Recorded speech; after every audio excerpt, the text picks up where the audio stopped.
was woken up by the fire alarm in my apartment, and I literally only had time to throw something on, grab my passports, grab a book, grab my purse, and leave. This is very unconventional because basically going to look at an apartment that I plan on going to look at today, but definitely not looking like this. This is not for me to live. This is definitely for content and for you guys if you're interested in moving to Vegas. But now I'm like, maybe I might move here if I like it. To be honest, it's always something where I live. This particular property had reviews about racial issues, and although it seems like they fixed it by changing the manager who did have issues with the black residents there, I still like that I'm going dressed down with an ethnic hairstyle because I feel like this will really tell me what I need to know.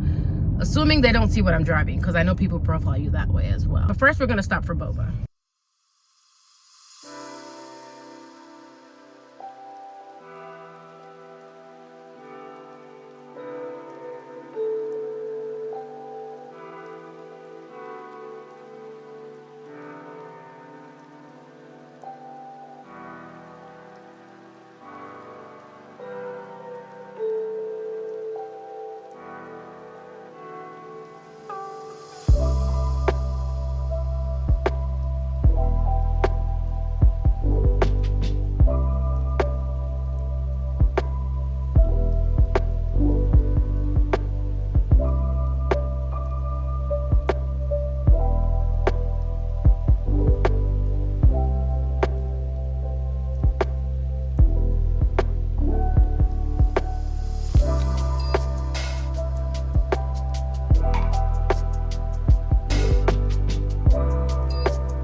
So I've come to the conclusion that social media is the best way to resolve life's current issues, because I basically got to talking to the person who toured me, which her name was Jaleesa, and she was telling me that the person who I read about in the reviews is now fired.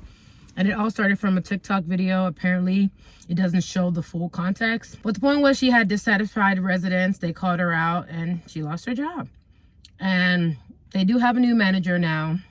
She's not white, she is black. I just wanted to sit real quick before I head back home and talk to you guys about my personal opinion about the property. She said 600 and some odd units. That's always going to be a red flag for me. Y'all know how I feel about really large properties.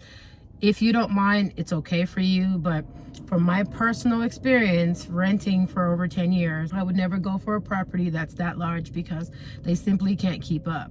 Like, it looks like they only have like 2 staff in there, and there's a third that is training currently. There's a guy that was coming in here, looks like he's moving in, and she quickly did my tour, but it just felt really rushed. She told me about the amenities, but didn't really show me.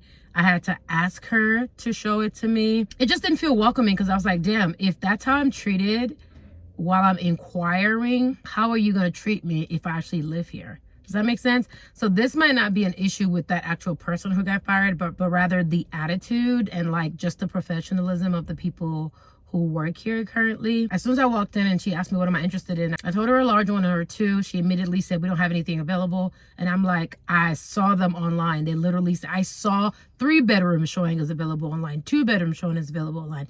She's insisting that there's only one, and I think it has something to do with her not wanting to walk. you know? And I don't know if they don't have golf carts or something, or maybe she's just like, listen, you're either gonna move in or you're not. She's like, no. She's talking to me like I'm not educated about the industry. She's like, oh, if it's showing available like for April, for example, then you can't see it until that day. I'm like, I recognize that, but there's a bunch of stuff online that is showing as available now that I can literally apply for now. So if I can apply for it now, how is it not already ready? Does that make sense? It just wasn't adding up. As far as the unit itself, you guys saw it. There's nothing to it. It's very similar to the Maverick and Society that I toured. I didn't give names on those because I thought I might move in. But anyway, so it didn't look bad. I wasn't crazy about the appliances. They looked a little dated, but this property was built in 2018. And then I didn't like that it was electric stove instead of gas. Again, if this is your first property, or if you just really need like something to move in really quickly, or if you're on a budget, the prices are pretty good. The 2 bedrooms are starting at $1,700. The 3 bedrooms were starting at $2,100. So that's not actually bad. Personally, I would rather pay more to have exactly what I want. But yeah, it was less about the unit and more about the orientation of the staff that would make me make this a no. So on that note, I would definitely rule this like a 4 out of 10. That's how I'm going to rate it. It is in a nice area in Henderson. It's in Seven Hills, but I don't know if there's a shortage of workers or something, but the people that they hired do not fit the standard, my standard. And again, not giving me enough time to fully walk or get an idea of where I'm going to be living in is a big deal to me. So this would be a no. I would not live here. Absolutely not. And it's weird because I was looking at these when they very first opened. But yeah, that is my review. I hope you guys enjoyed it. I really wanted to show you guys the 2 bedrooms or even the 3s for anyone that's interested. I know a lot of people always end up leasing from my videos, but unfortunately, this property didn't really leave me with that opportunity. If you are still convinced that you want to see it for yourself, I always encourage you to come and do your own due diligence. But I just toured it for you, and I'm telling you that the vibes were not immaculate. Thank you for watching, and I'll see you on the next apartment tour.